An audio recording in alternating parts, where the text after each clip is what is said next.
उपचुनाव को लेकर अखिलेश यादव ने लिया बड़ा फैसला। सपा ने 10 में से 6 सीटों पर उतारे अपने प्रभारी। चाचा शिवपाल से लेकर अयोध्या से अवधेश प्रसाद को दी बड़ी जिम्मेदारी, लेकिन कांग्रेस से अखिलेश यादव ने बनाई दूरी। खुद अकेले अखिलेश यादव उपचुनाव के ले रहे हैं फैसले। क्या लोकसभा चुनाव की तरह इस चुनाव में साथ मिलकर चुनाव नहीं लड़ेंगे अखिलेश और राहुल? चलिए आपको बताते हैं।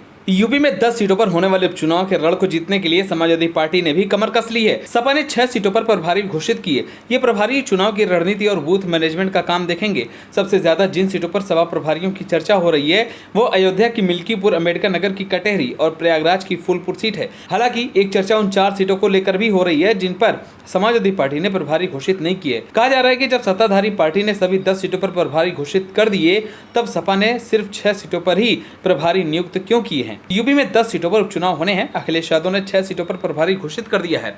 जिन सीटों पर प्रभारी घोषित किया गया है उनमें अम्बेडकर नगर की कटेहरी, फैजाबाद की मिल्कीपुर, प्रयागराज की फूलपुर, मिर्जापुर की मझवा, कानपुर की सीसामऊ और मैनपुरी की करहल सीट शामिल है। अखिलेश ने चाचा शिवपाल यादव को कटेहरी, अवधेश प्रसाद और लाल बहादुर यादव को मिल्कीपुर, वीरेंद्र सिंह को मझवा, चंद्रदेव यादव को करहल, इंद्रजीत सरोज को फूलपुर और राजेंद्र कुमार को सीसामऊ का प्रभारी बनाया है। 2022 में समाजवादी पार्टी ने कटेहरी, करहल, मिल्कीपुर और सीसामऊ में जीत दर्ज की थी।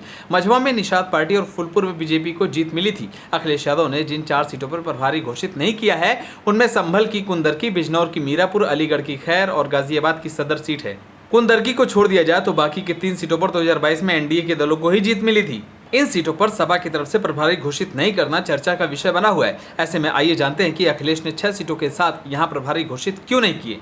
लोकसभा चुनाव में अखिलेश यादव की पार्टी कांग्रेस के साथ गठबंधन कर चुनाव लड़ चुकी है। उपचुनाव में भी दोनों दलों के साथ लड़ने में बात कहीं न कहीं फंस रही है। हालांकि गठबंधन को लेकर तस्वीर साफ नहीं है। कांग्रेस गाजियाबाद और फूलपुर की सीट मांग रही थी, लेकिन अखिलेश ने फूलपुर में अपने कद्दावर नेता इंद्रजीत सरोज को प्रभारी बना दिया है। ऐसे में यह तय है कि अब फूलपुर सीट पर सपा ही चुनाव लड़ेगी।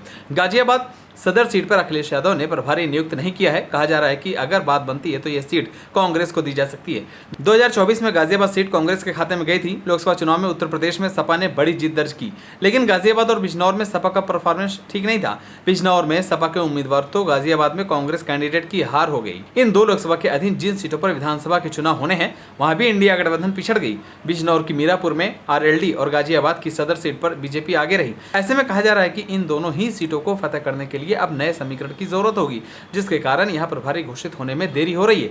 कुंदरकी सीट पर 2022 में सपा ने जीत हासिल की थी। इस सीट को बर्क परिवार का गढ़ माना जाता है। सीनियर बर्क के निधन और उनके पोते जियाउर रहमान बर्क के सांसद चुने जाने के बाद यहां दावेदारों की फहरिस्त लंबी हो गई है। टिकट किसे दिया जाए इसको लेकर अखिलेश यहां फैसला नहीं कर पा रहे हैं। मुरादाबाद के पूर्व सांसद एसटी हसन तक ने इस सीट से दावेदारी ठोक रखी है। हाल ही में हसन ने कहा था कि अखिलेश का आदेश होगा तो चुनाव लड़ेंगे।